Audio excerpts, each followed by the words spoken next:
What's up, everybody? Welcome to the channel. Quick recap. Today's Matthew chapter 12. We read the entire chapter.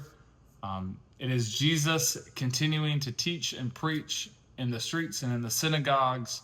And what he is doing is causing kind of an unrest in the Jewish leaders at the time. The Pharisees are getting upset because they are the top dogs, and Jesus is now saying that the Son of Man has come, or the Son of God has come to earth as the Son of Man, and he is basically upending everything that they work for or everything that they strive to do. But he's not doing that because he wants to start a fight or a war. He is just calling them out for the actions that they are displaying. And so he gets into it, and his disciples eat some grain out of a field on the Sabbath, and they don't like that, and they get upset with that because he's not following the technical law, or they're actually trying to make the law work in their favor. And Jesus is like, no, and gives them examples, even in the Old Testament, which they would have known that what they are doing is okay. It's better. You can feed the hungry, you can feed the needy, you can have compassion on people on the Sabbath.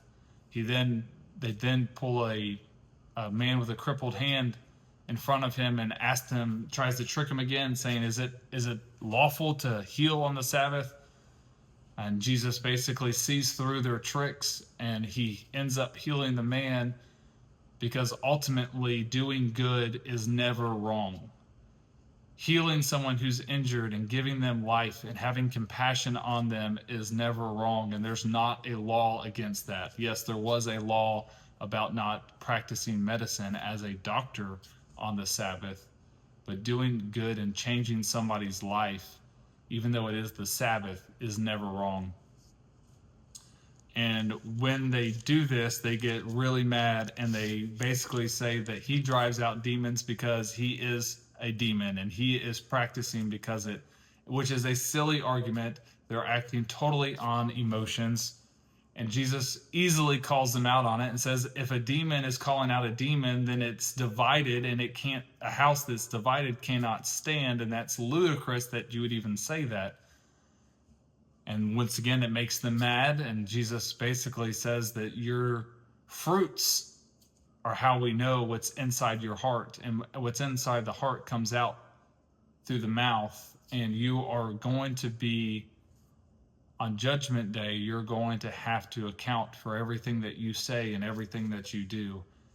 He uses the example again of a tree. A good tree produces good fruit, and a bad tree produces bad fruit. He is calling the disciples out for what's inside of their hearts, and not necessarily what they say or how they do, because it's all for show. And he's like, what's inside the heart matters, and eventually what's inside the heart is going to come out through your mouth, and that's where you get them being upset. And actually, they have started the plot to kill Jesus. The large crowd are following him at the time. They ask for then another trick, as they're trying to ask him for a miraculous sign.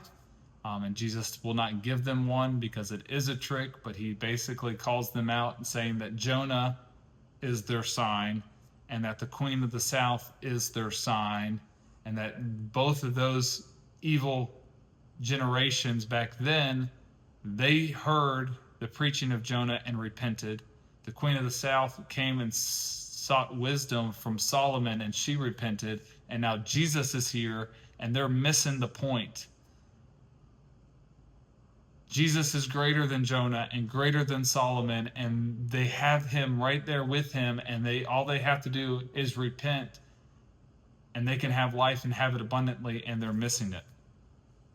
And then at the very end of the chapter, we get a glimpse into Jesus' just human nature, as his mothers and brothers are there to see him as he is preaching, and someone tells him about it, and then Jesus basically just says, we are all children of God.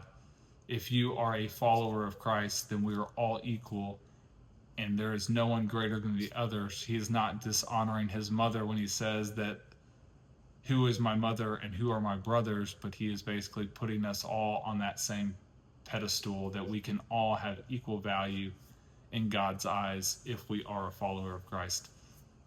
That's the recap and the quick summary of chapter 12. I hope you're following along. If you're not, go ahead and hit that subscribe button. We'll be back tomorrow, day 13. Love ya. Mean it.